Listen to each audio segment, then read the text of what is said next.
తోంతన నటరాజుకి నట భంగిమవో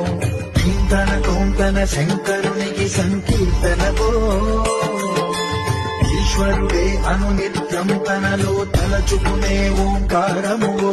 శివ హృదయం కరిగించే ఆ పంచాక్షరివో